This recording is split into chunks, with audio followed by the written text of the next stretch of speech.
ওনাদের আয় ব্যয়ের হিসাবগুলোকে আরো স্বচ্ছতার সাথে কিভাবে সামনে আনা যায়, শুধু ওনার না, ওনাদের পরিবারের আত্মীয় স্বজনদেরও সহায় সম্পত্তির বিষয়টি ঘোষণা দেওয়ার বিষয় উঠেছে। বাংলাদেশে আগামী জাতীয় নির্বাচন নিয়ে যখন নানা আলোচনা উৎকণ্ঠা, তখন নির্বাচন হবে এমন আশাই দিচ্ছেন দেশের বিশিষ্ট অর্থনীতিবিদ ও গবেষক Debapriya Bhattacharya. Centre for policy dialogue সিপিডির সম্মানীয় ফেলো ও নাগরিক প্ল্যাটফর্মের আহ্বায়ক দেবপ্রিয় ভট্টাচার্য স্পষ্ট করে বলেন, আমার কাছে এমন কোনো জরিপ নেই যা বলে নির্বাচন হবে না, বরং নির্বাচন এখন অবধারিত। তবে সুষ্ঠু নির্বাচন আয়োজনের সক্ষমতা নিয়ে সংজ্ঞা থেকেই যাচ্ছে।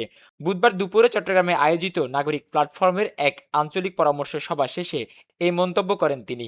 তারা তাদের মন্ত্রী পরিষদের বা সরকার প্রধানের সম্পত্তির হিসাব দিবেন, সেইটার ক্ষেত্রে মানুষের অনেক বড় হতাশা রয়েছে যে আগের মতোই এবারও সরকার সেটা পরিপূরণ করলো না, এবং এইটার ফলে আগামী সরকারকেও না করার ক্ষেত্রে একটা উৎসাহ দিয়ে গেল কিনা, এইটা অনেকে আশঙ্কা করছে। আজকে যেটা একটা বড় আলোচনার জায়গা ছিল সেটা হলো যে এত সংস্কারের আলোচনা আমরা করলাম বাংলাদেশে গত ১.৫ বছর যাবৎ, কিন্তু রাজনৈতিক দলগুলোর অভ্যন্তরীণ সংস্কারের ব্যাপারে নির্বাচনকে সামনে রেখে সেই রকম কোনো বড় আলোচনা হলো না।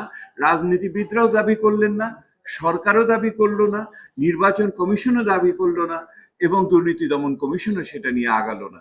সেহেতু রাজনীতিবিদদের, রাজনৈতিক দলের গণতন্ত্রায়ন, তার দুর্নীতিমুক্ত থাকা, তার সঠিক মনোনয়ন দেওয়া, তাদের জবাবদিহি করার দাবিটা খুব বড়ভাবে চট্টগ্রামে আজকে এসেছে। সবাই অংশ নেওয়া নাগরিকদের কণ্ঠেও ছিল একই দাবি, সুশাসন, জবাবদিহিতা, দুর্নীতিমুক্ত প্রশাসন, নিরপেক্ষতা এবং নিরাপত্তা নিশ্চিত করার আহ্বান। দীর্ঘ ২.৫ ঘন্টার এই সভায় রাজনীতিবিদ, আইনজীবী, চিকিৎসক, সাংবাদিক, শিক্ষক, শিক্ষার্থী সহ বিভিন্ন শ্রেণী পেশার মানুষ তাদের মতামত তুলে ধরেন। দেবপ্রিয় ভট্টাচার্য জানান, নাগরিক প্ল্যাটফর্ম দুটি বড় উদ্যোগ নিচ্ছে। একটি ডিজিটাল রিফর্ম ওয়াচ প্ল্যাটফর্ম, আর অন্যটি রাজনৈতিক দলগুলোর হাতে নাগরিক প্রত্যাশা ভিত্তিক নির্বাচনী ইস্তেহার তুলে দেওয়া। আমাদের পক্ষ থেকে, নাগরিক প্ল্যাটফর্মের পক্ষ থেকে এই লক্ষ্যে আমরা দুটো কাজ করছি। এক, যে সমস্ত প্রতিশ্রুতি এবং সংস্কারের কথা হচ্ছে তাকে একটা ডিজিটাল প্ল্যাটফর্মে নিয়ে গিয়ে আমরা রিফর্ম ওয়াচ তৈরি করেছি, সেটা ১৪ তারিখ আমরা উদ্বোধন করব। একই রকম ভাবে এই বাংলাদেশ ব্যাপী যে আলোচনাগুলো হলো, এইটার নাগরিক প্রত্যাশাগুলোকে একত্রিত করে একটি নির্বাচনী ইস্তেহার, নাগরিক ইস্তেহার তৈরি করে আগামী ২০ তারিখ বিভিন্ন রাজনৈতিক দলের হাতে আমরা এটা তুলে ধরব। সবাই অংশগ্রহণকারীরা নির্বাচন পরবর্তী সরকারের নিকট দাবি করেন স্বাধীন বিচার বিভাগ, নিরপেক্ষ আইন শৃঙ্খলা বাহিনী, দুর্নীতিমুক্ত রাজনীতি ও রাজনীতিবিদদের ব্যক্তিগত ও পারিবারিক সম্পত্তির হিসাব ৩ বা ৬ মাস অন্তর অন্তর প্রকাশ করা। আমাদের দেশটা চলে হলো ক্ষমতা কেন্দ্রিক। এই কনসেপ্ট থেকে রাজনীতির ধারাকে চেঞ্জ করতে হবে।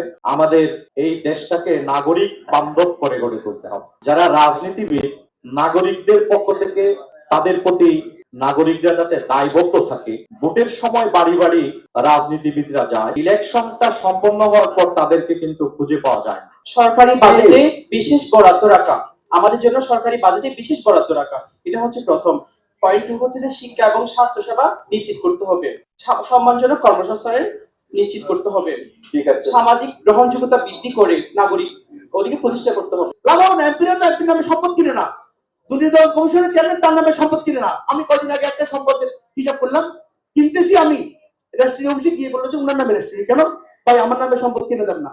এমপিদের নামে সম্পদ তো নয়, মন্ত্রীদের সম্পদ নয়, এবং তাদের আত্মীয় স্বজন নয়, তার কর্মীদের নামে সম্পদ কিনে। চট্টগ্রাম অঞ্চলে আয়োজিত এই সভায় উপস্থিত ছিলেন সিপিডি এর মুস্তাফিজুর রহমান, জামায়াত ইসলামীর সহকারী সেক্রেটারি জেনারেল মোহাম্মদ শাহজাহান, সুজনের সাবেক আহ্বায়ক প্রফেসর শ্রীকান্তার খান, ইস্ট ডেল্টা বিশ্ববিদ্যালয়ের ভাইস চ্যান্সেলর মোহাম্মদ নাজিম উদ্দিন এবং ছাত্রদলের সাবেক নেতা মোহাম্মদ আবুল কালাম আজাদ সহ বিশিষ্টজনরা।